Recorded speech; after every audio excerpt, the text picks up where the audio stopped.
초대교회가 유대 종교 지도자들의 핍박 속에서 있을 때도 한마음이 돼서 기도하면서 외부의 모든 환난을 이겨내고 복음을 더욱더 힘있게 증거했던 거예요. 내부적으로는 사랑으로 뜨겁게 하나 되어서 천국의 행복한 사랑의 공동체를 계속해서 지켜나갔던 것입니다. 그런데 이 초대교회 안에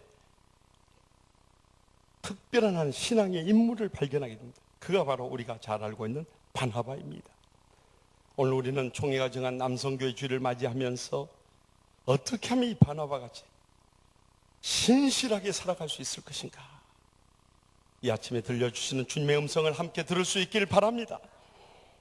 먼저 본문 36절 말씀 다 함께 읽겠습니다.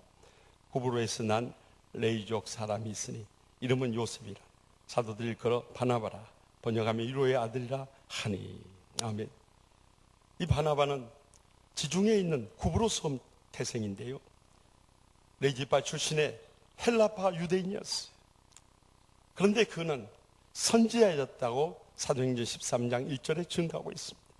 당시 선지자들은 사도행전 11장 23절에 나와 있는 바와 같이 말씀을 가르치고 권면하고 위로하는 일을 했어요. 그런데 바나바가 얼마나 위로의 사람이었으면, 그의 본래 이름은 요셉, 더함이라는 뜻이었는데요, 이 히브리어로 바, 아들이고요, 나바, 위로라는 뜻으로 바나바, 위로의 아들이라고 이름을 지어줬겠냐는 것이죠. 그는 일생 살아가면서 수많은 사람, 위로하는 사람으로 쓰임받을 수 있었던 것입니다. 이것이 우리가 바나바를 통해서 배워야 할 첫 번째 레슨인 것입니다.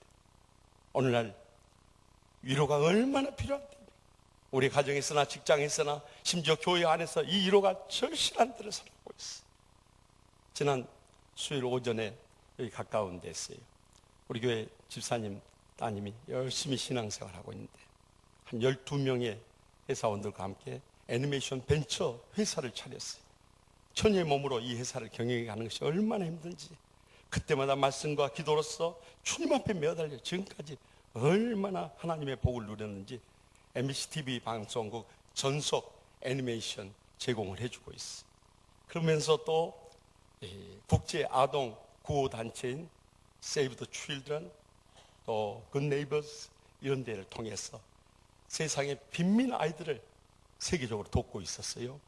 그런데 그렇게 애니메이션 사업을 해 나가면서 얼마나 힘든지 주님의 위로가 필요하고 또 가정을 위로할 필요를 느꼈어요. 그래서 제가 좋은 사람 있으면 소개해 주겠다고, 어떤 사람 만났으면 좋겠냐고 그랬더니 한마디가, 자기가 새벽기도에 이렇게 나와보니까 30대 부부가 나와서 같이 새벽제단 쌓는 것이 그렇게 마음에 와닿을 수가 없다는 거예요. 그래서 저와 함께 새벽제단을 함께 쌓을 수 있는 남편이면 됩니다, 그런 거예요.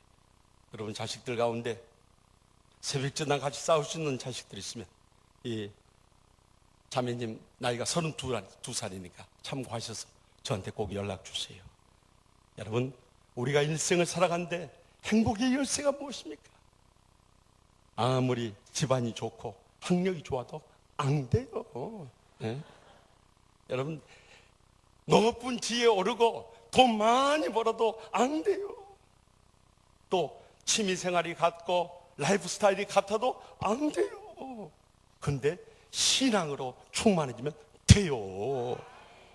성령 충만해지면요, 사랑하는 가족들에게 사랑으로 섬기며 행복하게 해주지 않을 수 없는 것입니다.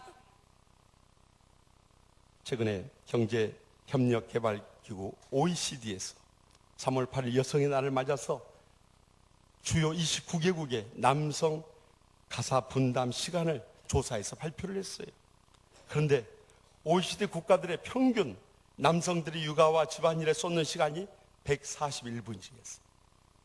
그런데 그 평균에 미치지 못할 정도로 이 동북아시아권의 나라들이요 아주 처져 있어요. 그나마 중국이 91분이었고요, 일본이 62분이었어요. 근데 우리 한국은 가장 최저 시간인 45분으로 최하 하위권을 헤매고 있었어요. 같은 한국 남성으로서 얼마나 부끄럽게 느껴졌는지요. 우리 한국 남편들이 집에 오면 제일 빈둥댄다는 결론을 반증해 보여주고 있는 거예요. 오죽하면 인터넷에 이런 글까지 떠올랐겠어요. 남친, 남자친구일 때는 나한테만 매너맨이더니 남편이 되니까 나가서만 매너맨이네. 남친일 때는 지껏 살 돈 아껴서 내 거 사주더니 남편이 되니까 내 거 살 돈 아껴서 지껏 사네. 남친일 때는 손에 물 한 방울 묻히지 않게 해주겠다고 하더니 남편이 되니까 지 손에 물 한 방울 안 묻혀버리네. 남친일 때는 태능 선수촌에 들어갈 만큼 에너지가 차고 넘치더니 남편이 되니까 디스크 환자처럼 맨날 밤날 누워서 뒹구네. 남친일 때는 드라이브가 치버린 취미라면서 여행도 그렇게 자주 가자고 하더니 남편이 되니까 인터넷 온라인 드라이브만 즐기고 있네. 남친일 때는 애기들 좋아서 보육원 봉사까지 한다더니 남편이 되니까 지 자식 하나 제대로 관리 못하네. 남친일 때는 정신연령이 나보다 10살은 높아 보이더니 남편이 되고 보니까 정신연령이 지 자식만 또 못하네. 여러분, 우리 남편들이 가정에서부터 가족들에게부터 감동을 못 주고 모범이 못 되니 어떻게 그들의 행복을 느끼고 우리들에게 잘해줄 수 있겠냐는 거예요. 그래서 집안일을 도와달라는 아내 집사님의 성화에 못 이겨서 남편 집사님이요 모처럼 집에서 큰 이불을 팔았다. 일을 계속 하는 분은 아픈 일이 없어요. 근데 안 하다가 하면은 허리 통증 느끼고 잠을 못 자요. 그래서 너무 고통스러워서 아내에게 파스 좀 붙여달라고 할 때 좀 참고 그냥 자요 그러더래. 그래서 어둠 속에서 더듬어 가지고 파스가 손에 잡혀서 딱 뒤에 붙이고 잠이 들었대. 아침에 일어나서 파스를 떼어 보니까 거기에 쓰여진 글을 보고 뒤로 넘어갔다네요. 거기에 뭐라고 쓰였냐면요, 중화요리 까치성으로 시켜주세요. 전 지역 5분 내 배달 가능, 이렇게 써있더래. 다 쓰인 줄 알고 붙였더니 까치성 홍보 스티커들이 심은 대로 거둔 거예요. 오죽하면요 우리 가족들이 이렇게 남편들과 아버지들과 아들들의 돌봄을 못 받아가지고 자살 중독을 느끼고 스스로 목숨을 끊어버리는 가족들이 얼마나 이 땅에 많이 있습니까? 이번 3월 통계청 발표에 따르면 2012년 한 해 자살자만 해도 14,160명이나 해당. 하루 평균 38.8명이 자살로 스스로 목숨을 끊고 있는 거예요. 교통사고 사망률의 3배 이르는 거예요. OECD 국가 중에서 9년째 세계 1위 자살률을 자랑하고 있어요. 우리가 꼭 먹고 살기 힘들어서만 자살합니까? 또 노년에 병들고 돌봐줄 수 있는 사람이 없어서만 자살합니까? 가족들로부터 사랑한다는 말 한마디 못 들어. 내 가슴을 털어놓을 사람 한 사람 없고 나에게 위로의 말 한마디 해줄 수 있는 사람이 없기 때문에 이런 인생 사는 것보다 스스로 목숨을 걸어버려 자살을 감행하는 사람들 우리 주위에 얼마나 많이 있나. 이제는 우리가 다른 건 못해줘도 말 한마디라도 사랑하는 가족들부터 직장 동료들이나 교인들에게 사랑한다고, 감사하다고, 행복하다고, 그래도 우리에게 희망이 있다고, 조금만 힘을 내라고 위로의 말을 건네줄 수 있길 바랍니다. 설령 우리의 사랑하는 가족들이나 주위 사람들은 우리를 위로하지 못한다 할지라도 여러분 여기서 분명히 기억해야 할 중요한 사실이 있는데 그것은 우리를 위해서 십자가에서 죽기까지 사랑하셨다. 그 주님이 변함없는 사랑으로 우리와 함께 하시고요, 세상 끝날까지 우리와 동행하시며 지켜주시고요, 우리의 삶의 모든 필요를 미리 하시고 채우시고 위로하고 계신다는 이 사실만은 잊지 마시기 바랍니다. 우리가 먼저 이 십자가 위로의 사랑을 체험하고 나서 우리의 사랑하는 가족들로부터 시작해서 좋아하는 형제들, 주위에 좋아하는 영혼들에게 이 위로의 말을 건넬 수 있길 바랍니다. 그래서 이사야 40장 1절에 너희의 하나님이 이르시되 너희는 이루어라, 내 백성을 이루어라고 명령하신 이유가 바로 여기 있는 거예요. 얼마 전에 한 성도로부터 중년에 지켜야 할 행복 10계명을 받았는데요, 여러분들 소개해드리고 싶어요. 1계명, 일일이 따지지 말고. 2계명, 이 말 저 말 옮기지 말고. 3계명, 3, 3, 5 모여서 식사 자주 하고. 4계명, 사생결단하고 싸우지 말고. 5계명, 오기 부리지 말고 대신 오케이 하고. 6계명, 육체적인 사랑에 스킨십 자주 나누고. 7계명, 70%면 모든 것 만족하고. 8계명, 팔팔 활발하게 힘내어 살고, 9계명 구질구질한 것 다 정리하고, 10계명 10%라도 사랑하는 사람을 위해서 살 수 있길 바랍니다. 여러분, 우리가 소유로 인해서 행복해지는 거 아니에요. 사랑의 관심과 그 마음, 말 한마디도 따뜻하게 위로해 줄 때 우리 모두는 천국을 회복하게 되고, 날마다 지옥 같은 삶에서 천국의 삶으로 새롭게 변하는 놀라운 행복을 누리며 살아가게 될 줄 분명히 믿으시기 바랍니다. 계속해서 보면 37절 말씀 다 함께 읽겠습니다. 그가 밭에 있음에 팔아 그 값을 가지고 사도들의 발 앞에 두니라. 아멘. 바나바는 레위지파 출신이었는데요, 우리가 구약 민수기 18장 20절, 신명기 10장 9절 율법에 보면 레위는 원래 재산의 소유를 금했어요. 그런데 바벨론 포로 생활 이후부터 이 제도가 폐지되고 레위인에게도 이제 재산의 소유를 허락해 주었어요.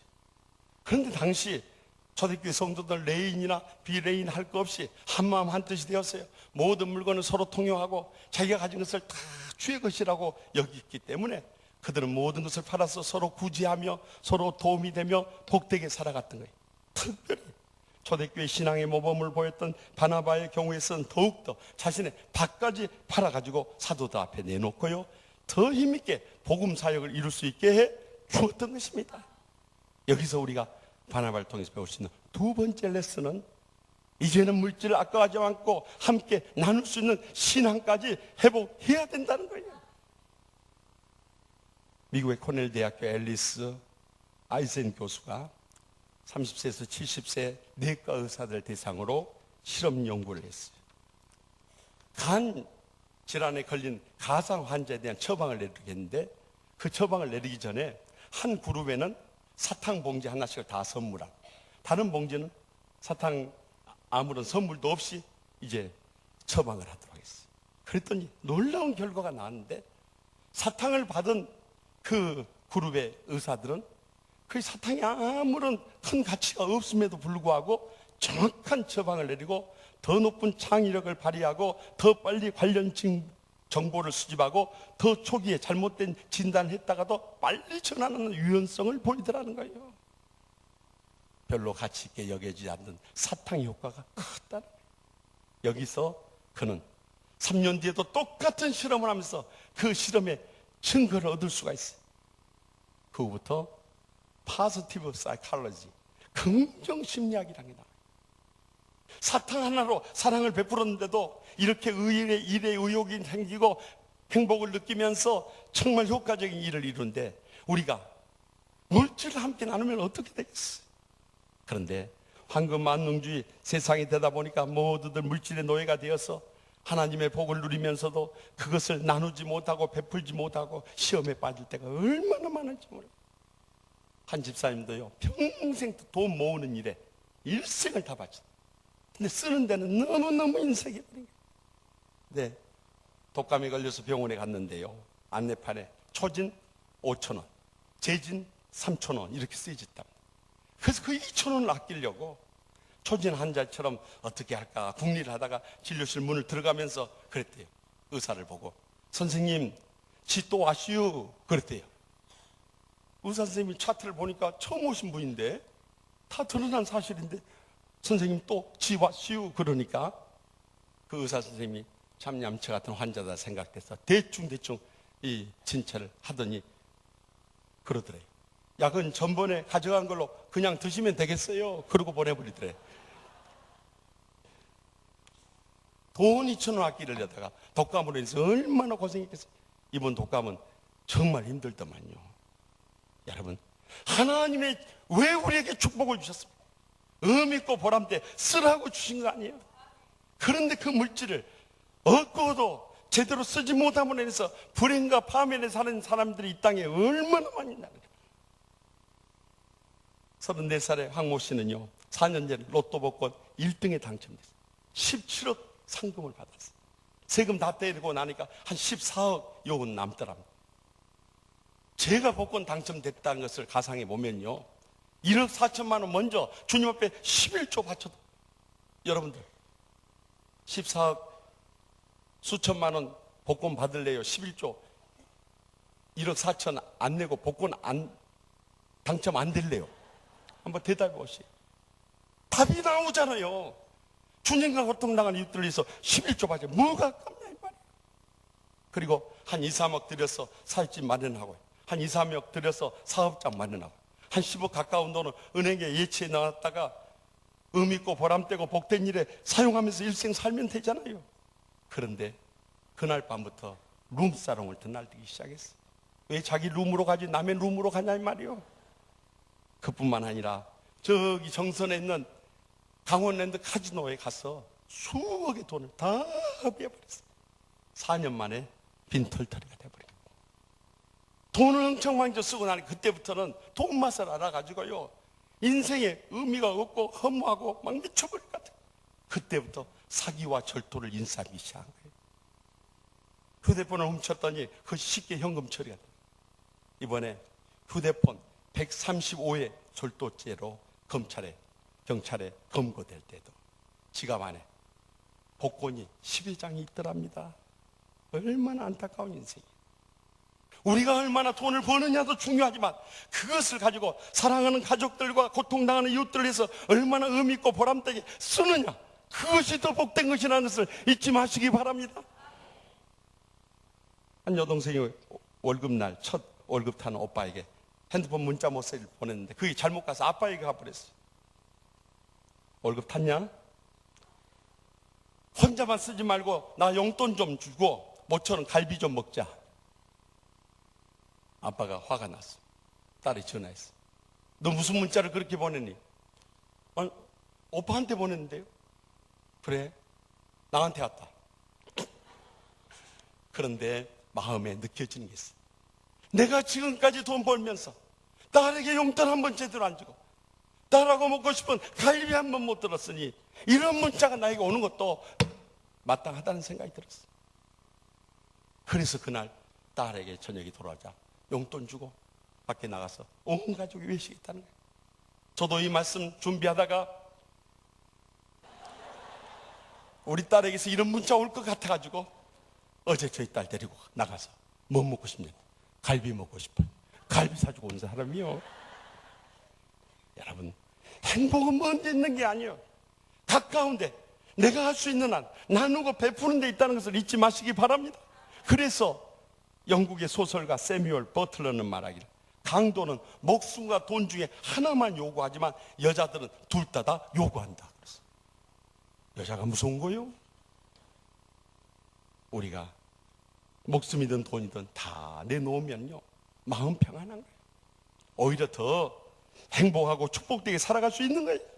여러분들은 아무리 여러분들이 수십억 대 수백억 대 수천억 대 재산가 돼 쓰지도 못하고 어느 날 갑자기 세상 떠나면 그게 무슨 의미가 있겠습니까?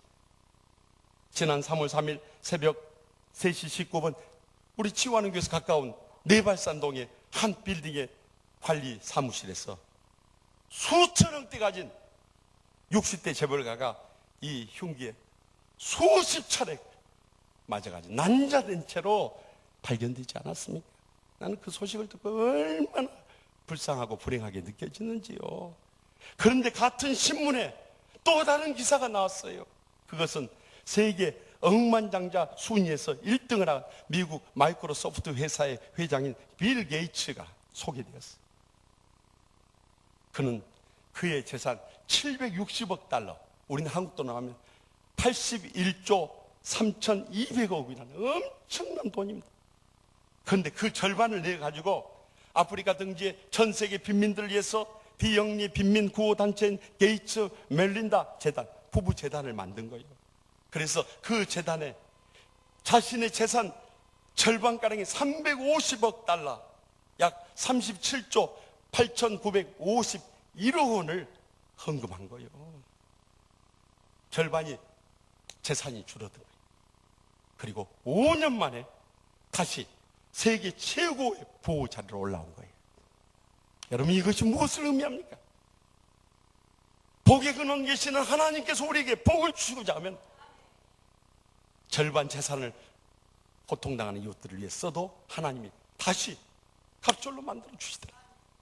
그래서 사도행전 20장 35절에 범사에 여러분에게 모범을 보여준 바와 같이 수고하여 약한 자 사람들을 돕고 또 주 예수께서 친히 말씀하신 바 주는 것이 받는 것보다 복이 있다 하심을 기억하여야 할지니라 강조하지 않습니다. 여러분, 남에게서 대접받고 얻어먹고 얻어쓰는 거 절대 복이 아닌 거예요. 이제는 우리가 나누고 베풀고 대접하는데 진정한 복의 근원이 있다는 것을 명심하셔야 돼요. 그래서 우리의 물질조차도 아까워하지 말고 이제는 주님이 쓰시겠다면 바치고 나누고 베풀 때 평생도록 의미있고 보람되게 쓰임받을 뿐만 아니라 풍성한 복으로 천배나 만배나 갚아주실 줄 확실히 믿습니다. 마지막으로 오늘 본문 다음에 나오는 사도행전 9장 27절 말씀 다 같이 읽겠습니다. 바나바가 데리고 사도들이 가서 그가 길에서 어떻게 주를 보았는지, 주께서 그에게 말씀하신 일과 다메섹에서 그가 어떻게 예수의 이름으로 담대히 말하였는지를 전하니라. 아멘. 바울 사도는 예수 믿는 자들 잡아 가두고 죽이기 위해서 다메섹으로 가다가 그 도중에 빛 가운데 주님을 만나게 됐어요. 그리고 회심하고 변화되었는데도 그동안 믿는 사람들 얼마나 핍박했든지 어느 누구도 이 바울 곁에 다가가려고 하지 않는 거예요. 그때 신앙의 복이 높고 예심이 많고 사랑이 깊었던 성숙한 신앙의 인격의 소유자였던 바나바만이 그에게 다가가서 그를 베드로와 야고보 사도 앞으로 인도해 줍니다. 그리고 바울에 대해서 그가 어떻게 주님을 만났고 주님께서 그에게 뭐라고 말씀하셨고 그가 다메섹에 가서 오히려 예수의 이름으로 어떻게 증거하는 삶을 살았는가를 전해줍니다. 여기 전하했다는 단어가요, 헬라에 보면 디에게사토라는 단어를 쓰고 있는데 이것은 디아라는 단어와 헤게 오마이라는 단어를 합성한 단어인데요, 그 뜻은 상세히 말하고 또 선포했다는 의미가 있어요.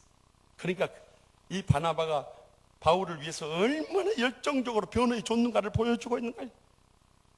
바나바의 이런 바울을 위한 변론이 있었기 때문에 그가 기독교의 컴백이 되고 그로 인해서 주님의 사도로 세워졌을 뿐만 아니라 신약 성경의 절반 가까운 성경을 성령을 감동을 받아서 기록하게 되고 세계 이방인 선교의 문을 연 위대한 사도로 쓰임받을 수 있었던 것입니다.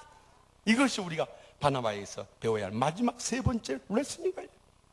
이제는 우리도 사람을 세우는 삶을 살아야 한다는 거예요. 요즘 세대 보면 어떻게 해서든지 남에게 대해서 입만 열면 험담하고 비방하고 공격하고 끌어내고 죽이려고 하는 사탄의 도구로 쓰임받는 교인들이 얼마나 많이 있습니다. 그러나 마음을 열고 이해하고 용서하고 포용하고 사랑으로 섬기며 사람을 세우려고 하는 하나님의 사람들, 우리 장로님, 권사님, 집사님들 가운데 많이 있으면 저는 어디 가서나 간증하고 자랑스럽게 생각합니다. 고등학교 다닐 때 라이벌이었던 두 여자가 길에서 만났다. 한 여자가 남편 자랑을 하는데 우리 남편은 다이아몬드 이게 조금 빛만 바란 것 같아도 새 다이아몬드로 바꿔준다 고 자랑. 그 라이벌이었던 친구가 열이 받쳐버려. 어머, 정말 환상적이다. 그러자 또 그 여자가 계속해서 자랑합니다. 그뿐만 아니라 우리는 매년 해외여행을 한 번 이상 해외로 나간다 하고 또 자랑을. 막 열이 끌어오르는 거예요. 어머, 정말 너무 환상적이다. 벌벌벌벌 떠는 거예요. 여자들 다 느끼는 바이죠. 그런데 넌 요즘에 뭐하고 사니? 하고 또 묻는 거예요. 그러자 그가 그래, 나 요즘에 하수로학원 다니는데 꼴값 떠네 이 말을 어머 정말 환상적이다 그거 배우고 있다 그러더래요. 무슨 말인지 이해를 못하고 계시. 여러분, 겉으로는 정말 환상적이다 하면서 속으로는 어이구 꼴값 떨고 있네. 그런 사람들이 얼마나 많이 있어요. 그런 마음으로 어떻게 예수님의 사랑을 체험했다고 예수 믿는 사람이라고 예수의 복음을 증거하고 주님 앞에 쓰임받을 수 있다 할 수 있겠냐? 그 사람은 회개하고요 거듭나기부터 시작해야 되는 거예요. 자신의 지난날의 상처부터 치유받아야 돼요. 영적으로 회복되는 일부터 회복해야 하는 거예요. 우리 교회 시온 찬양대 우리 지휘자님이 서울대 성악가 출신이시고 겉으로 볼 때는 안 그럴 것 같지만은 대단한 실력을 가지신 분이에요. 지금도 후진 양성을 해서 얼마나 제자, 우리나라 이 성악 전공한 학생들 가운데 우수한 학생, 서울대나 연고대, 고대는 없고 연대 또 이화여대 뭐 이런 데 들어간 학생 다 와서 배우는 거예요. 그런데 요즘 서울대 음대 성악과 교수 채용을 해서 온 국민들의 마음을 얼마나 눈살을 찌푸리게 만들고 있습니까? 교수 8명 중에 4명이 은퇴를 했어요. 4명 모집해야 되는데요, 두 파벌이 쫙 갈라져가지고 서로 자기 계파의 사람을 세우려고 싸우다 보니까 이 4명 가운데서도 학력 위조, 불법 고액가해, 제자 성추행, 협박, 전화 등으로 인해서 현재 2명의 교수만 가르치고 있어요. 성악가의 내분을 해결하려고 서울대 개교 이래로 역사상 최초로 교육 정상화를 위한 총장 직속 특별위원회를 만들지 않는가? 또 아니면 성악가 교수를, 국악가 교수를 갖다가 학과장을 앉히고 있는데, 정말 저는요 성악가 교수들 보면서 한심한 생각이 듭니다. 두 계파가 나눠져 있다 할지라도 4명의 교수를 모시니까 이번엔 이쪽에서 모시고, 이번엔 이쪽에서 모시고, 이번엔 저쪽에서 모시고, 이번엔 또 저쪽에서 모시고, 그러면은 다 양분해서 다 계파가 다 살 수 있잖아요. 그런데 서울대부터 이러니 다른 대학은 어떻겠어요? 다 줄서기하고 백쓰고 돈으로 해가지고 교수가 되니 이 나라 교육이 어떻게 되겠냐?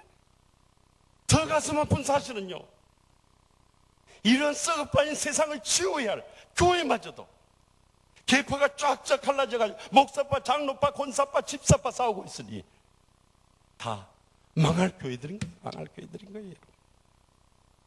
그래서 갈라디아서 5장 15절에 만일 서로 물고 먹으면 피차 멸망할까 조심하라고 경고하셨던 것입니다.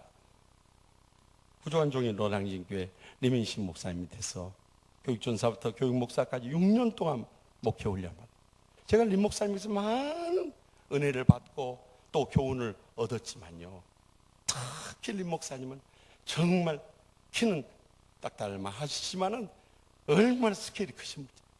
사람을 세운 일이에요. 참 어느 누구도 따라갈 수 없는 거예요. 한 번은 저희 교회에 제 기억으로는 한 50대 후반 되는 부목사님이 계셨어요.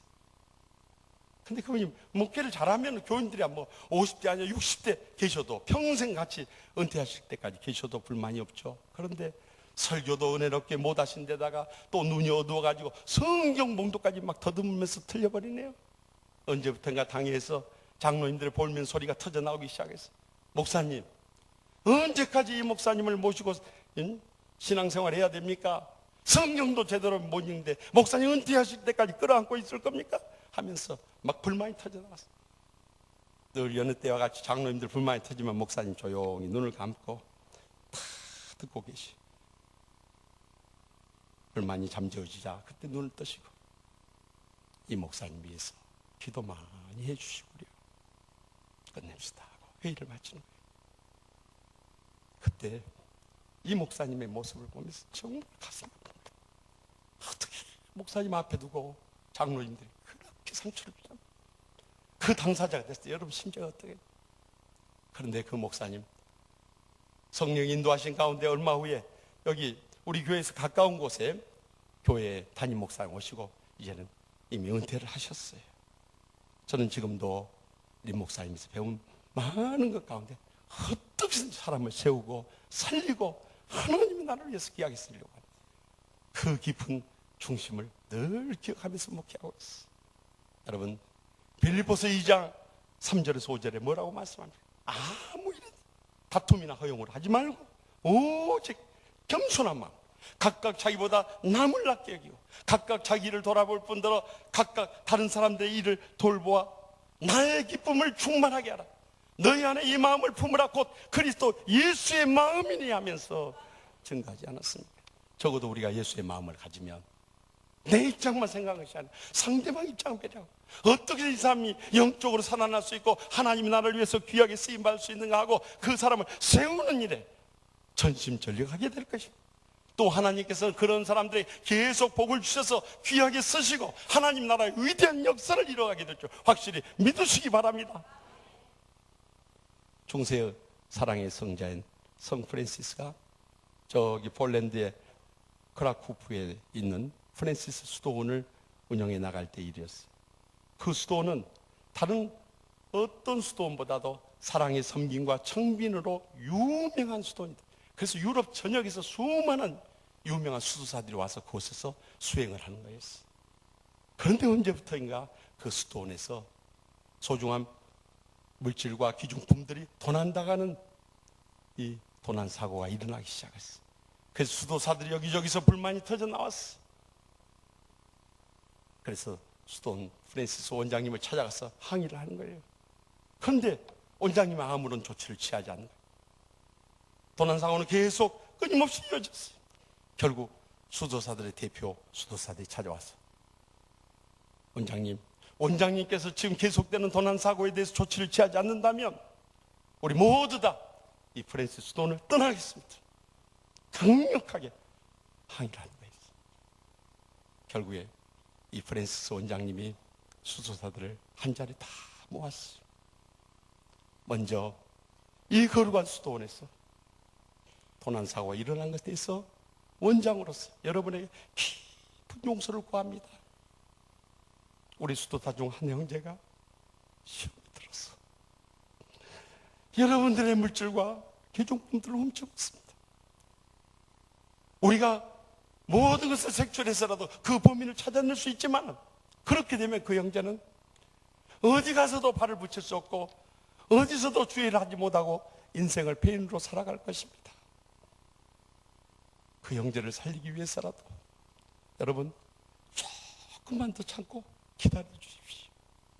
그 형제가 언젠가는 우리의 사랑에 감동을 받고 돌아올 날이 꼭 있을 것입니다. 프랜시스 원장님이 눈물로 호소하고 있을 때 그 수도사 가운데 한 수도사의 눈에서 뜨거운 눈물이 주르르 내리고 있었어요. 바로 도난 사고의 그 범인이었던 거예요. 그 후부터는 그 수도원에서 어떠한 도난 사고도 더 이상 일어나지 않았어요. 그리고 많은 수도사들이 은혜 가운데 수행을 마치고 각자의 임지를 향해서 다 떠나갔어요. 그런데 한 수도사만 그 프랜시스 수도원에 남아있는 거예요. 그가 바로 프랜시스 원장님이 눈물로 호소할 때 혼자 눈물을 흘리고 있었던 바로 그 수도사였던 거예요. 그때 그 10년 가운데 성령이 역사하시고 회개의 눈물을 흘리고 그의 삶이 놀랍게 변화되었던 거예요. 그리고 그는 평생도록 프랜시스 원장님의 수발을 들으면서 일생을 보내다가 프랜시스가 세상을 떠나 다음에 그는 그 뒤를 이어서 프랜시스 수도원의 2대 원장이 되었어요. 그리고 그가 바로 중세 위대한 수도원 운동을 일으켰던 그 주인공 수도사가 될 수 있었던 것입니다. 사랑하는 성도 여러분, 우리 주의 마음 상하고 정말 불만스럽고 불행한 일들이 얼마나 많이 있습니까? 그러나 이렇게 어려운 세상일수록 특별히 우리 남성교회 주를 맞으면서 우리가 바나바와 같이 위로의 사람이 되고요, 물질도 아까워하지 않고 함께 나누고요, 사람을 세우는 그런 크리스찬으로서 일어설 수 있다면 온 세상을 천국으로 변화시키는 위대한 역사를 우리의 삶 가운데 아름답고 복되게 이루어 나가게 될 줄 확실히 믿습니다. 기도하십시다. 이 시간에 우리 다 같이 동성으로 기도하실 때 지나간 삶을 돌이켜볼 때마다 우리는 주님 앞에 부끄러운 죄인들임을 고백하지 않을 수 없습니다. 우리가 목사로, 장로로, 권사로, 집사로 내세울 게 뭐가 있습니까? 특별히 남성교주를 마치면서 우리가 아들로서, 남편으로서, 아버지로서 부끄러운 삶을 살 때가 얼마나 많이 있었습니까? 그러나 이제라도 우리 모두가 우리의 가정에서나 직장에서나 교회에서나 부끄럽지 않은 남은 여생을 살기 위해서 이 바나바와 같이 위로의 사람이 되고 물질도 함께 나누고 주위 사람들 세워가는 삶을 살아야 되지 않겠습니까? 지난날 그렇게 살지 못했던 것을 진정으로 통해 자복하면서 주여 세 번에 친 다음에 우리 다 같이 통성으로 회개하며 결단하도록 하겠습니다.